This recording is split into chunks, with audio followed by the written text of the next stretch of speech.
Set 13 এর দ্বিতীয় ভাগে 3-এর যে প্রশ্নগুলো রয়েছে সেই প্রশ্নগুলোর সমাধান নিয়ে আলোচনা করছি।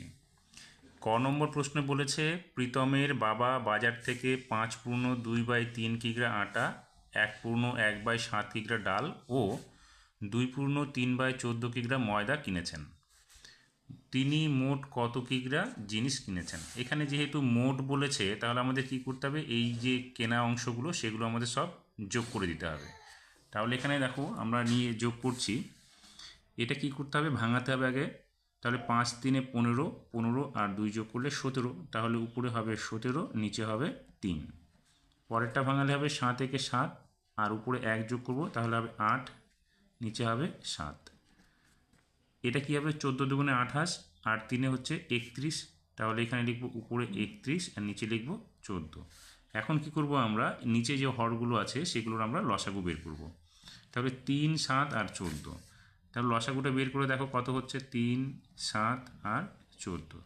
তাহলে আমরা দুটো সংখ্যাকে ভাগ করতে পারছি, 7 দিয়ে দিব, 3টা থেকে যাবে, 7 × 7, 7×2 = 14। তাহলে আর কোনো সংখ্যা যাবে না, শুধুমাত্র 1 দিয়ে ভাগ যাবে, অতএব আমরা আর ভাগ করব না, এখন সংখ্যাগুলোকে নিয়ে গুণ করে দেবো। তাহলে কত হবে, 7 × 3 × 2 কত হবে, 3 × 7 = 21, 21×2 = 42। তাহলে এখানে আমরা লিখব 42, যেটা লসাগুর জায়গায় আমরা লিখে দেবো। এবার কী করবো, 3 দিয়ে এটাকে ভাগ করবো। দেখো 3 দিয়ে ভাগ করতে গেলে আমরা কী করবো, এখানে যে 3টা আছে 3টাকে বাদ দিয়ে বাকি দুটো সংখ্যা গুণ করে দেবো, তাহলে হবে 4, 7×2 = 14। 14-র সঙ্গে কী করবো, আমরা 17 গুণ করবো। তাহলে এখানে দেখো 14-র সঙ্গে আমরা 17কে গুণ করে দিচ্ছি, 4 × 7 = 28, হাতে থাকবে 2, 7 × 7 আর 2 হচ্ছে 9। প্রথম ঘরটা হয়ে গেল, এবার দ্বিতীয় ঘরের গুণ। তাহলে 14 × 14 বসবে, এখানে 8 হলো, 9, 4, 13, 3, হাতে থাকলো 1, 1 আর 1 হলো 2, 238। তাহলে এখানে আমরা লিখব 238 যোগ, এবার 7 দিয়ে ভাঙালে কত হবে, 6 × 7 = 42, 6 হলো, 6 আর 8 = 48 যোগ 14 দিয়ে এটা ভাগ করো, তাহলে হবে 3, 3 দিয়ে এটাকে গুণ করলে 3 × 3, 3 × 3 = 9। এবার আমরা কী করবো, উপরের সংখ্যাগুলোকে যোগ করবো আর নিচেরটা রেখে দেবো। তাহলে এখানে 3 আর 8 11, 11 আর 8 19, 19 × 9 হাতে থাকলো 1, 9 আর 1 10, 10 আর 4 14, 14 আর 3 17, 17 আর 7 হাতে থাকলো 1, 2 আর 1 3 হলো, নিচে 42। এখন উপরে বড় নিচে ছোট, তাহলে আমরা এটাকে ভাগ করে দেবো। তাহলে 3, 7, 9।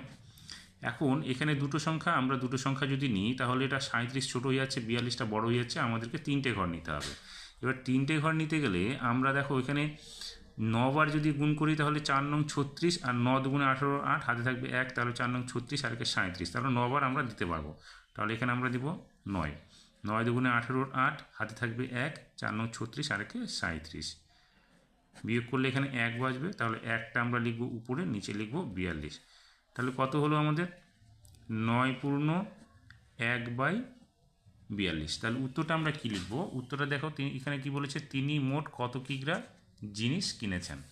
তাহলে আমরা এখানে উত্তরটা লিখব, তিনি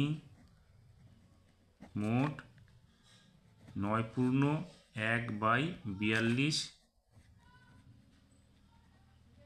কিগ্রা জিনিস কিনেছেন। হয়ে গেল। এবার খ নম্বর প্রশ্নটাতে বলেছে সরল করো, এখানে একটা সরল অঙ্ক দেওয়া আছে, এটাকে আমাদের সমাধান করতে হবে। তাহলে আমরা অঙ্কটা এখানে নিয়ে নিয়েছি। এবার কি করব, প্রথমে দেখো 4 দিয়ে এটাকে গুণ করতে হবে। তাহলে 4 দিয়ে গুণ করার আগে আমরা কী করব, প্রথম বন্ধনীর ভিতরে যে অংশটুকু আছে সেই অংশটুকুর আগে সমাধান করে নেব। তাহলে এখানে কত হবে, 4, এখানে গুণ হয়ে যাবে, কোনো চিহ্ন না থাকলে এটা হচ্ছে এর পরিবর্তে আমরা গুণ লিখতে পারি। তাহলে 6 - 3 করলে এখানে 3 আসবে। এবার এখানে কি হবে, তাহলে এখানেও কিছু চিহ্ন নেই, তার মানে এটা গুণ করতে হবে। এখানে 5 আর 10 যোগ করলে 15। এবার যোগ, এখানে কি আছে, 6 গুণ, এখানে 8 আছে, তাহলে 8, এখানে কোনো চিহ্ন নেই, তার মানে এখানে গুণ হবে। এখানে 7 থেকে 2 বাদ দিলে 5 হবে। আর এই যে অংশটার মধ্যে আমাদের প্রথমে এই জায়গাটাকে সমাধান করতে হবে, অর্থাৎ এখানে এর আছে, তাহলে এর যে অংশটুকু সেটুকু আগে আমরা সমাধান করি। 3 × 4 = 12 বিয়োগ 4 × 15 = 60 যোগ, দেখো এখানে গুণ করলে 5 × 8 = 40, 40-এর সঙ্গে আবার 6 গুণ করতে হবে। তাহলে 40-এর সঙ্গে যদি আমরা 6 গুণ করি তাহলে দেখো 4 6 24 আর একটা শূন্য এখানে 6 0 0 4 6 24 অর্থাৎ 240। এখানে আমরা লিখব 240। এখন কি হলো দেখো 12 থেকে আমরা 60কে বিয়োগ করতে পারবো না, তাহলে আমরা কি করব, প্রথমে এই 12-র সঙ্গে 240-কে যোগ করে নেব, যোগ করে তারপরে 60কে আমরা বিয়োগ করবো। তাহলে 12-র সঙ্গে 240 যোগ করলে কত হবে, এখানে আমরা 12-র সঙ্গে 240টা যোগ করে দিচ্ছি, তাহলে এখানে হলো 2, 4 আর একে এখানে হবে 5, এখানে হবে 2, তাহলে কত হলো 252 বিয়োগ 60। এখন আমরা কি করবো, 252 থেকে 60কে বাদ দিয়ে দেবো, তাহলে এখানে 60 লেখো, নিচে লিখে বিয়োগ করে দাও, তাহলে এখানে থাকবে 2, এটাকে 15 ধরো, 15 থেকে 6 গেলে কত হবে 9, তাহলে এখানে আমরা লিখবো 9, হাতে থাকলো 1, 2 থেকে 1 বাদ দিলে এখানে হলো 1 অর্থাৎ 192। তাহলে অঙ্কটার সমাধান আমরা কত হলো পেলাম 192। এবার আমাদের কি বলেছে দেখো, গ নম্বরে বলেছে 3.5 সেমি ব্যাসার্ধের একটি বৃত্ত অঙ্কন করো, বৃত্তটির বৃহত্তম জ্যা এর দৈর্ঘ্য নির্ণয় করো। তাহলে 3.5 সেমি আমাদের ব্যাসার্ধে একটা দৈর্ঘ্য স্কেল দিয়ে মেপে নিতে হবে, তারপরে সেটাকে আমাদের রুল কম্পাসের সাহায্যে সেটাকে একটা বৃত্ত অঙ্কন করতে হবে। তাহলে এখানে দেখো আমি একটা 3.5 সেমি আগে ব্যাসার্ধ নিয়েছি, তাহলে এখানে আমরা যে মাপটা নিয়েছি সেটা দেখো, এই যে 3.5 সেমি এই যে মাপটা নিয়েছি। এবার এটাকে আমরা কি করব, একটা বৃত্তচাপ এখানে গোল করে বৃত্ত অঙ্কন করব। তাহলে দেখো এই যে আমি এখানে একটা বৃত্ত অঙ্কন করছি সেই একই মাপ দিয়ে।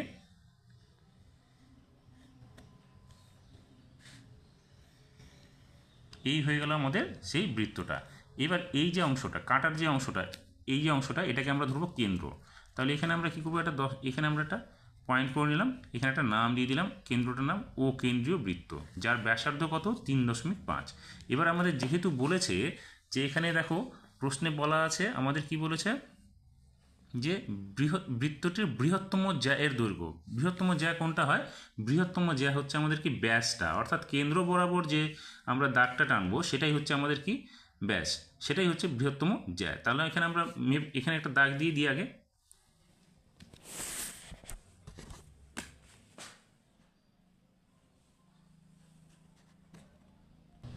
তাহলে এখানে একটা পি কিউ একটা সরলরেখা নিলাম, যেটা কেন্দ্র হচ্ছে ও, মানে ও কেন্দ্রকে ছেদ করে যাবে।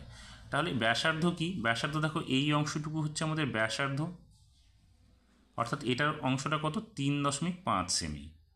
তাহলে এটাও তো আমাদের 3.5 সেমিই হবে, কারণ এটাও তো একটা ব্যাসার্ধ। তাহলে এখানে 3.5 অর্থাৎ 3.5 আর 3.5 যোগ করলে কত হবে 7 সেমি। তাহলে আমরা লিখব অতএব বৃহত্তম জ্যা এর দৈর্ঘ্য সমান চিহ্ন ব্যাসার্ধের দ্বিগুণ। তাহলে ব্যাসার্ধর দ্বিগুণ আমরা জানি পুরো ব্যাসটা, তাহলে 3.5কে আমরা 2 দিয়ে গুণ করবো, অর্থাৎ 2 গুণ 3.5 সেমি, অথবা 3.5 সেমি যোগ 3.5 সেমি আমরা করতে পারি। তাহলে এখানে গুণ করলে দেখবে 7.0 সেমি বা 7 সেমি আমরা লিখে দেব। এইবার ঘ নম্বর অঙ্কটাতে কি বলেছে, ঘ নম্বর অঙ্কটাতে বলেছে দেখো 40 জন লোকের 190 দিনের খাবার মজুত আছে, 30 দিন পর 8 জন লোক অন্যত্র চলে গেলেন, যারা রয়ে গেলেন অবশিষ্ট খাদ্য তাদের কতদিন চলবে। তাহলে এখানে দেখো প্রথমে 40 জন লোকের 190 দিন খাবারটা ছিল, কিন্তু 30 দিন খাবার পরে 8 জন লোক চলে গেল, অর্থাৎ 40 জন লোকের 30 দিন খাবারটা কমে গিয়ে থাকলো কত দিন 160 দিনের। তাহলে 190 থেকে আমাদের 30টা প্রথমে বাদ দিতে হবে, যেটা হচ্ছে 160 দাঁড়াবে, অর্থাৎ 40 জন লোকের অবশিষ্ট খাবারটা 160 দিন চলতো, সেখানে 30 দিন পর যেহেতু আমাদের 8 জন অন্যত্র চলে গেল, তাহলে আমাদের 40 থেকে 8কে বাদ দিতে হবে, থাকবে কত 32 জন, অর্থাৎ 40 জন লোকের যে খাবারটা 160 দিন চলবে সেই খাবারটা আমাদের 32 জন লোক কতদিন খেতে পারবে, সেটাই হচ্ছে আমাদের অঙ্কটার সমাধান। তাহলে আমরা কি করব, আমরা লিখব 40 জন লোকের অবশিষ্ট খাবার চলবে সমান চিহ্ন 160 দিন। এবার আমরা কি করব, সেখানে লিখব একজন লোকের অবশিষ্ট খাবার চলবে। দেখো 40 জন লোকের যে খাবারটা 160 দিন চলবে সেই খাবারটা যদি আমরা একজনকে খাওয়াই তাহলে বেশি দিন খাবে, তাহলে এখানে আমরা কি করব 160 গুণ 40 করে দেব। এবার আমরা কি বলেছি, এখন তো আমাদের 32 জন, তাহলে একজনের পরিবর্তে যদি আমরা 32 জনকে ওই খাবারটা খাওয়াই তাহলে সেটা কম দিন যাবে। তাহলে আমরা কি করব, সেটাকে ভাগ করে দেবো, অর্থাৎ 32টাকে আমরা নিচে দিয়ে দেবো। তাহলে এখানে হলো 40, নিচে হচ্ছে 32। এবার দেখো আমরা যদি কাটাকাটি করি তাহলে 16কে এখানে 160কে 10 দিয়ে ভাগ করলে 16 দিয়ে ভাগ করলে 10 হবে, আর 16 দিয়ে ভাগ করলে এখানে হবে 2 দিয়ে এটাকে কাটলে হবে 20। তাহলে 20-র সঙ্গে 10 গুণ করলে কত হবে, 200। অর্থাৎ ওই খাবারটা 40 জন লোকের যে খাবারটা 160 দিন চলতো সেটা 32 জন খেলে আমাদের চলবে 200 দিন। তাহলে উত্তরটা আমরা কি লিখব, উত্তরটা লিখবো এখানে প্রশ্নে যেটা চেয়েছে, যারা রয়ে গেলেন অবশিষ্ট খাদ্য তাদের কতদিন চলবে। তাহলে আমরা এখানে লিখব যারা রয়ে গেলেন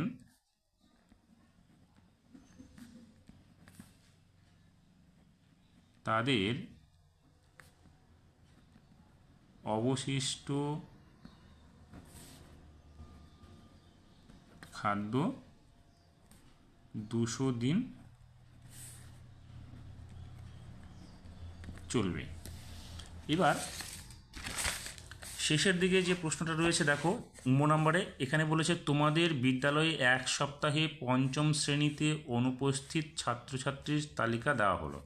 অর্থাৎ সোমবারে অনুপস্থিত ছিল 5 জন, মঙ্গলবারে সবাই এসেছে, বুধবারে 6 জন, বৃহস্পতিবারে 3 জন, শুক্রবারে 5 জন, শনিবারে এখানে আসেনি 7 জন। তাহলে বলেছে S = 1 জন ছাত্রছাত্রী ধরে উপরের তথ্যের ভিত্তিতে একটি চিত্রলেখ তৈরি করো এবং নিচের প্রশ্নগুলির উত্তর দাও। তাহলে এখানে আমরা চিত্রলেখা কীভাবে তৈরি করব, আমরা এইভাবে ছকটা নিয়ে আমরা কি করব, পাশে আরেকটা এরকম ছক করে নেব।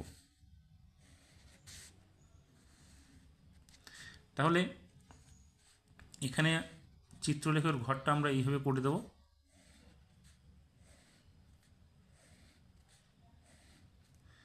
এখানে যা থাকলো অনুপস্থিতির সংখ্যা থাকলো। এবার এই অনুপস্থিতির সংখ্যা যেটা আমাদের S দিয়ে প্রকাশ করতে বলছে, S হচ্ছে 1, তাহলে এখানে 5 আছে, তাহলে আমরা এখানে লিখব 5টা S, 1 2 3 4 5টা হলো। এখানে একটাও থাকবে না, এখানে 6টা, তাহলে 1টা 2টা 3টা 4টা 5টা 6টা। তারপরে 3টে বলেছে, তাহলে 1 2 3, এখানে 5টা 1টা 2টা 3টা 4টা 5টা, এখানে 7টা 1 2 3 4 5 6 7। তাহলে এখানে আমরা কি লিখব, চিত্রলেখ উপরে লিখে দেব অনুপস্থিত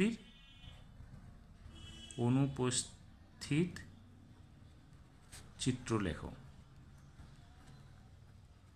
তাহলে হয়ে গেল। সোমবারে এই বারটা লিখব আর এটা লিখব আমরা খাতার মধ্যে, এটা তো দেওয়াই আছে, সেই অনুযায়ী আমরা এই চিত্রলেখটা অঙ্কন করব। এবার প্রশ্নগুলোর সমাধান দিব কীভাবে, যে কোন দিন সকলে বিদ্যালয়ে উপস্থিত ছিল। দেখো এখানে একজনও অনুপস্থিত নেই, তাহলে এখানে মঙ্গলবার, তাহলে উত্তরটা হবে আমাদের এটার জন্য হবে মঙ্গলবার। হয়ে গেল।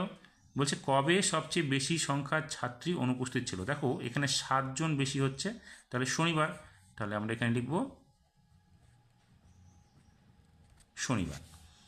এবার 4 নম্বরে বলেছে সূক্ষ্মকোণী ত্রিভুজ আঁকতে বলেছে এবং সমকোণী ত্রিভুজ কখন সমকোণী সমদ্বিবাহু ত্রিভুজ হবে। দেখো এখানে আমি একটা ত্রিভুজ নিয়েছি, সেটা হচ্ছে ABC, এইভাবে একটা ত্রিভুজ নিতে হবে যার কোণগুলো দেখবে প্রত্যেকটা কোণ, এখানে এই কোণটা এবং এই কোণটা এবং এই কোণটা, 3টে কোণই দেখবে 90 ডিগ্রি, প্রতিটি 90 ডিগ্রি থেকে ছোট, সেই জন্য এটা হচ্ছে আমাদের সূক্ষ্মকোণী ত্রিভুজ। আমরা নিচে এইরকম করে লিখে দেব সূক্ষ্মকোণী ত্রিভুজ। হয়ে গেল। তাহলে অর্থাৎ এখানে ABC এই কোণটা হচ্ছে আমাদের সূক্ষ্মকোণী ত্রিভুজ, কারণ এর প্রত্যেকটা কোণ আমাদের 90 ডিগ্রি থেকে ছোট। এবার বলেছে কখন সমকোণী সমদ্বিবাহু ত্রিভুজ হবে। দেখো আমি এখানে একটা ত্রিভুজ নিয়েছি, নাম দিচ্ছি ধরো PQR, যার কোণ PQR সমানচিহ্ন হচ্ছে 90 ডিগ্রি, অর্থাৎ এই কোণটা হচ্ছে আমাদের 90 ডিগ্রি। তাহলে এই যে একটা সমকোণ হলো, সমকোণটা কীভাবে সমদ্বিবাহু ত্রিভুজ হবে। দেখো সমদ্বিবাহু ত্রিভুজ তখনই হবে যখন এইখানে PQ এবং QR এই বাহু দুটো পরস্পর সমান হবে, অর্থাৎ এই বাহুটা PQ বাহুটা এবং QR বাহুটা সমান হবে।